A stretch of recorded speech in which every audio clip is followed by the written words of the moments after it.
Hi Mark, thanks for coming in again this week. Really enjoyed catching up and going over some of the good stuff that we put into place in our first session.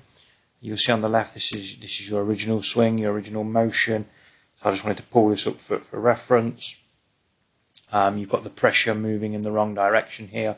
Way too much pressure in your lead foot, which is causing all kinds of tilt problems with the orientation of your upper body tilted towards the target. So too much pressure in the lead foot, orientation of the upper body leaning towards the target, and then that's really affecting the arm and length of club swing. So that's what we kind of talked about in the first session. We used the 3D vest. You got a really good understanding of it.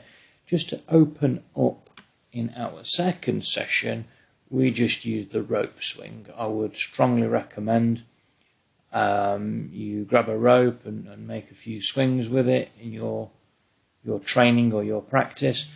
Our only task here was to swing the rope and look at all of the good stuff which is happening.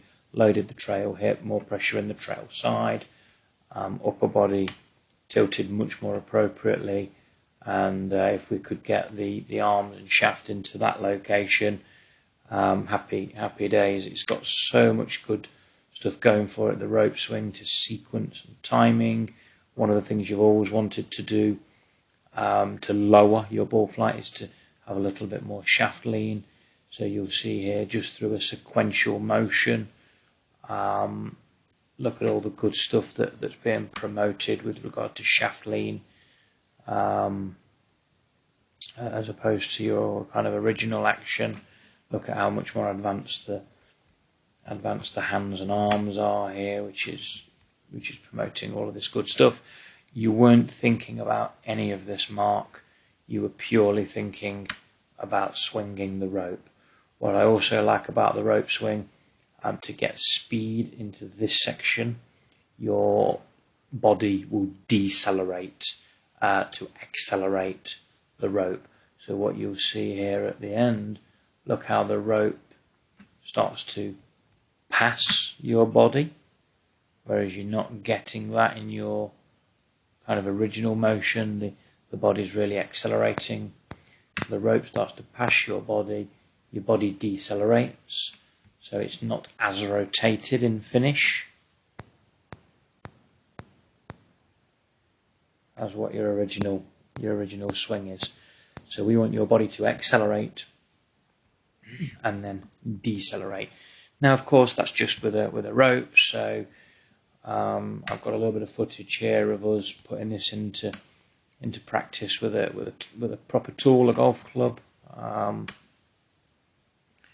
So we're trying to have a little bit more pressure into the trail side. We're trying to orientate the upper body appropriately.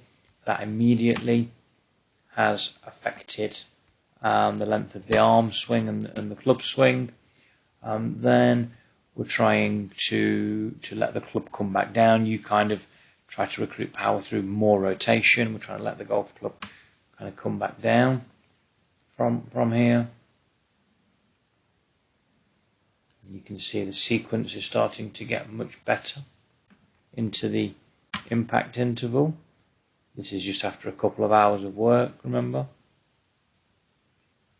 So sequence is starting to get much better, and then we want the body to decelerate to let the club pass us, or pass you. You can see the club starting to swing better, and you're not as rotated as a result of that through the impact. So we're really starting to let the golf club swing around you better. Mark, great progress after just a couple of hours work. Work at it on the range, think about these things, train in a different way. We talked about some different ways to train rather than just hit lots of balls. And I'd love some feedback and catch up with you soon. Cheers, Mark.